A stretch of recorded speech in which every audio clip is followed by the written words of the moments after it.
তরফ থেকে তাদের জন্য ফ্যাসিলিটি রয়েছে, আমার তরফ থেকে তাদের জন্য উপহার রয়েছে জান্নাতে আদন।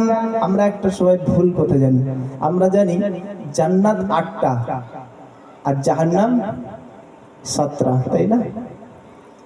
কিন্তু জান্নাত 7টা নয়, জান্নাত 8টা নয়, জান্নাত একটা, জান্নাতের দরওয়াজা 8টা।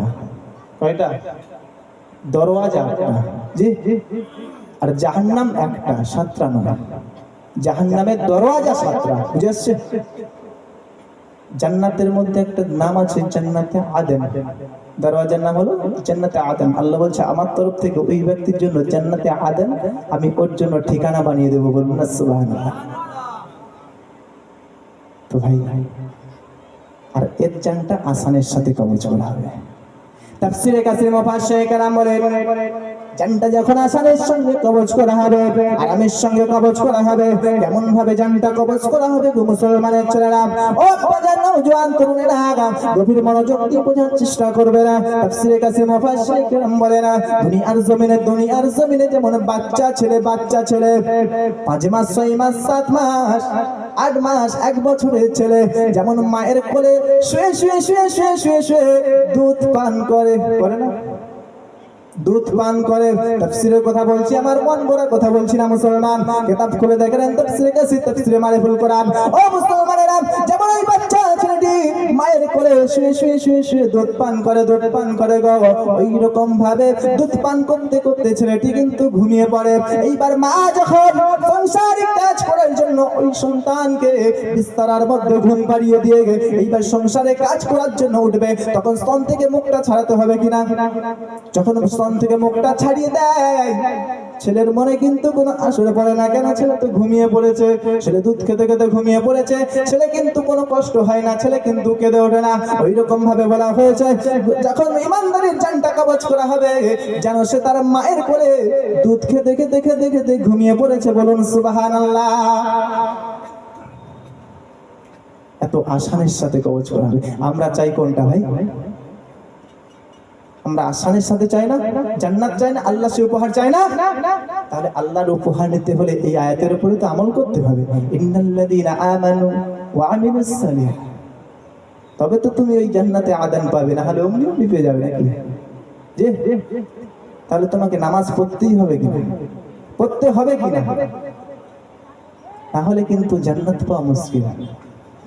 সর্বপ্রথম তোমাকে জান্নাতে তোমার হিসাব হবে নামাজ সম্পর্কে। নামাজে তুমি কি করেছো? তুমি কেন এই আজকে জলসার মাহফিলে বসনি? কিয়ামতের দিনে তোমাকে সর্বপ্রথম এটা প্রশ্ন করবে না, তার প্রশ্ন করবে তুমি ওই জলসার দিনে এশারের নামাজ কেন পড়লে না, ফজরের নামাজ কেন পড়লে না, জোহরের নামাজ কেন পড়লে না? সেদিন কি জবাব দেবে? আর আমরা তো সারা জিন্দেগি নামাজ পড়ি না, তাহলে জবাবটা কি দেবো? ভাই খেয়াল কি করেছেন? কিছু মাথায় কিছু ঢুকাচ্ছেন নাকি এক কান্দে ঢুকাচ্ছেন, এক কান্দে বার করতেছেন? জি, আমি কিন্তু আমার মন গড়া কথা বলছি না, কোরআন থেকে বলছি। আর যতক্ষণ বলবো কোরআন থেকে বলে যাবো ইনশাআল্লাহ। এইবার আমার আপনাদের সাথে আমি অফিহা নুঈদুকুম এই আয়াতের মুক্তাসার তাফসীর করলাম। এইবার হবে অমিনহা নুখরিজুকুম তারাতান উখরা, অমিনহা নুখরিজুকুম তারাতান উখরা। আল্লাহ বলেন এই তোমাদেরকে আবার আমি এই মাটি থেকে তুলবো কিয়ামতের দিন। কিয়ামত একদিন হবে কি হবে না? কিয়ামত হবে কি হবে না? কিয়ামত আছে না নাই?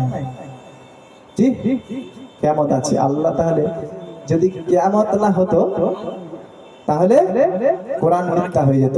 কোরআনের মধ্যে বলছেন 30 নম্বর পারা, সূরার নাম সূরা বাইয়িনা, 30 নম্বর পারা, সূরার নাম সূরা নাবা, প্রথম সূরা, 30 নম্বর পারার প্রথম সূরা, সূরার নাম সূরা নাবা, 17 নম্বর আয়াত। কি বললেন? ইন্না ইয়াউমাল ফাসলি কানা মিকাতা, আল্লাহ বলেন বেশক ফয়সালা কা দিন এক মুআইন ওয়াক্ত হ্যায়। আল্লাহ বলছেন নিশ্চয়ই কিয়ামতের দিনটা একটি নির্ধারিত সময়, নির্ধারিত দিন, তাই না? কিয়ামত তাহলে আছেই তো, কিয়ামত তো হবেই। কিয়ামতের দিনটা কেমন হবে? কিয়ামতটা কি বোঝা যাচ্ছে না? এই কিয়ামত সম্পর্কে একটি ছোট্ট একটি সূরা আল্লাহ পাক অবতীর্ণ করেছেন, নাজিল করেছেন। সূরাটির নাম হলো সূরাল কারিয়া। এই সূরাটি পুরো কিয়ামতের উপর থেকে। এই সূরাটি যখন হুজুর পড়াচ্ছিলেন যেন মনে হচ্ছিল, সূরাটির তাফসীর যখন করাচ্ছিল মনে হচ্ছিল যেন কিয়ামত আমরা অনুভব করছি, কিয়ামত অনুভব করছি। কিয়ামতটা কি? আল্লাহ বলেন আল কারিয়া, আল কারিয়া মাল কারিয়া ওয়া মা আদরাকা মাল কারিয়া। একটি কথা তিনবার উচ্চারণ করলেন। কারিয়া মানে হচ্ছে ভয়ঙ্কর আওয়াজ, কঠিন আওয়াজ। আমার কথা বুঝে আসছে আপনাদের? বুঝতে পারছেন কিছু নাকি? আল কারিয়াতু মাল কারিয়াতু ওয়া মা আদরাকা মাল কারিয়া। আল্লাহ পাক রব্বুল আলামিন বলেন ভয়ঙ্কর আওয়াজ, ভয়ঙ্কর